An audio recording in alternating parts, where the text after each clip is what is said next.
Friends, exercise is a must for fitness of your body and peace of mind. আর এবার আপনাদের জন্য দেখাবেন আমাদের ইনস্ট্রাক্টর কিছু ফ্রি হ্যান্ড এক্সারসাইজ। আজ আমরা দেখব ঘরোয়া কিছু এক্সারসাইজ যেটা হচ্ছে আপনার অ্যাবসের জন্য, হিপসের জন্য এবং পুরো লোয়ার পার্টের জন্য। এই এক্সারসাইজটি আমরা বিছানায় করতে পারি, সোফায় করতে পারি বা একটা টুল নিয়েও করতে পারি। সো চলুন দেখি আমরা যে ঘরে বসে কিভাবে আপনার ফিটনেসটাকে সুন্দর রাখবেন। ফার্স্টে আমরা উপর হয়ে শুয়ে পড়ব। খেয়াল রাখবেন আপনার যেন লোয়ার পার্টটা আপনি যেখানেই করেন নিচের দিকে থাকে। দেন হ্যান্ড সাপোর্ট নিব, যত পারি আপ করব যেন আপনার ব্যাক মাসলে এবং হিপসে ফিল হয়।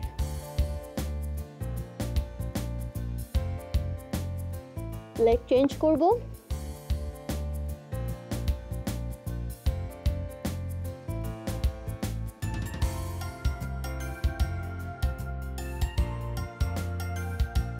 এই সেটটা আমরা 3টা সেট করব।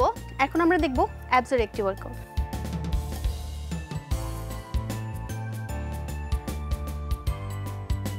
এটা যখন আমরা করব লেগসটা ফোল্ড করে চেস্টের পাশে নিয়ে আসবো, দেন আবার নিচে টাচ করব। যেহেতু আমরা এক্সারসাইজগুলো নতুন আমাদের কাছে, তো আমরা আস্তে আস্তে করে রিপিটিশন বাড়াবো। ফার্স্টে আমরা 10 টাইম করে করব, দেন আস্তে আস্তে করে রিপিটিশন বাড়াবো। এই জিনিসটা যখন আমরা করব খেয়াল রাখবো আমার পিঠটা যেন আমি যেখানে করি, টুলে করি, বিছানায় করি, যেখানে করি পিঠটা যেন আমার বিছানায় লক থাকে। দেন পায়ের পজিশনটা এই থাকবে। লোয়ার ব্যাকটাকে, হিপটাকে যত পারি নামাবো, আবার হিপ আপ, ঠিক এভাবে করে কন্টিনিউ।